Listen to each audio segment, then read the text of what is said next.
Vērosim Užavas basketbola kausa atbildes spēli 3. kārtā, kurā savstarpēji tiksies Rīgas Zeļi un Rīgas Stradiņu universitāte VF Rīga. RSU vienības sākuma piecinieks ar numuru 9 Mārtiņš Krūmiņš. Spēlētājs, kurš arī ir apbružājies profesionālā līmenī. Uj, cik tas muki uzmet bumbu pie groza stīps Francim Lācim. Un Rīgas Zeļi šobrīd pārņem.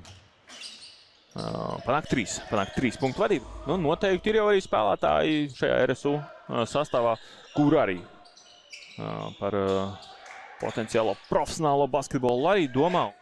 Un tagad līdz sezonas beigām spēlēs ar Rīgas Zeļos. Vuciņš piespēles stūri.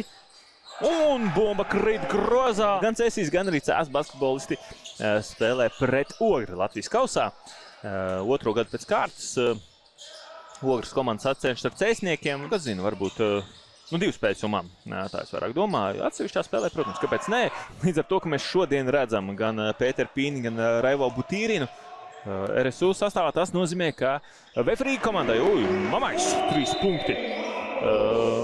Šos 2 basketbolistus mēs noteikti neredzēsim VF Rīgas sastāvā, jo tomēr pēc šīs pirmās spēles, kur RSU piekāpās ar 32 punktu starpību, Jēkabpilī spēlē, un pēc tam uz Daugavas Sportnamu pārcelsies Rīgas Zeļi un Uģis Pienete. 2 viegli punkti.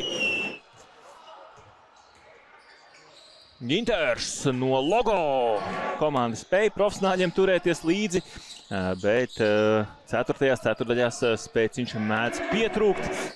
Izlaiž pa perimetru bumbu Rīgas Zeļi. Nu, Vīkšnam nāks tādu nedaudz volejbola darbību veikt. Nedaudz gremdi, lai pie bumbas tiktu. Toms Kuj, bet Pienete. 3 punktu metiens. Uģis Pienete sajūt savu metienu garu šajā spēlē. Un šobrīd vajadzētu būt tā, ka Uģis Pienete ir šīs spēles rezultīvākais spēlētājs. Gaiša galva šim 15. numuru nesojušiem spēlētājiem ne tikai tādēļ, ka blondi mati, bet arī mācībās. Ļoti labs soks, bet Francis Lācis satricina groza konstrukcija. Kristers Pauls Maura, spēlētājs, kurš sezonas sākumā bija pieteikts Rīgas Zeļu sastāvā arī Latvijas-Igaunijas apvienotajā līgā. Šobrīd gan no šī turnīra pieteikuma ir izņemts. Vēvers izcīna atliek šo bumbu. Ginters meklē komandas biedru un Krūmiņš! Kastē pa danku! Mārtiņš Krūmiņš, tādu lecienu gaisā es no viņa negaidīju. Iepriekšējā sezonā viņam nācās vairāk kā spēku uzbrucējiem spēlēt, bet tāds viņa tomēr īstais spēles stils ir kā potenciāli viegliem uzbrucējiem. Viņam auguma centimetri priekš spēku uzbrucēji varbūt ir nedaudz par maz, bet šogad pieliekot nopietni arī pie 3 punktu metienu. Dāvids Vīkšņi arī noteikti savas akcijas arī Eiropas basketbolā ceļ un noteikti kāds jau noteikti vēro. Pīnis grozā apakšā izdodas apīties apkārt Gugam. Tā kā savu iespēju pietiekami labi izmanto. Šis basketbols, bet Žildē!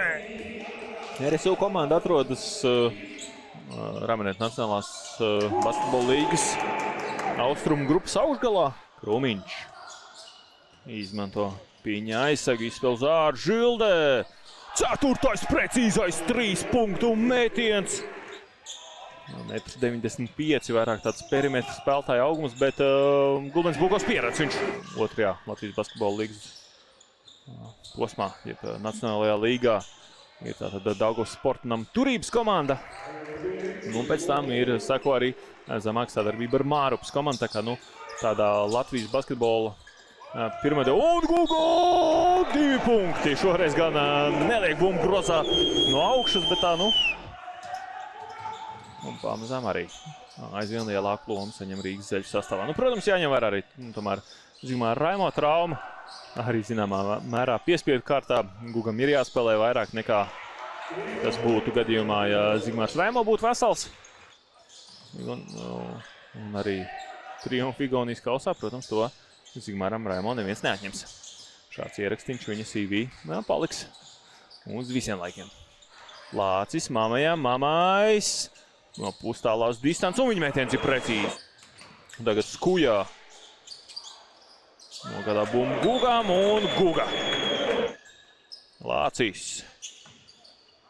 Spēle pa perimetru. Skujā pats metīs. Dos līdz groza apšai un Toms Skujā 2 punktu grozā.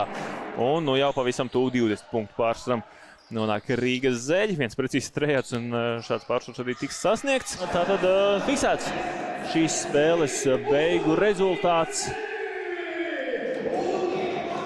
90-73. Tāds rezultāts šajā spēlē.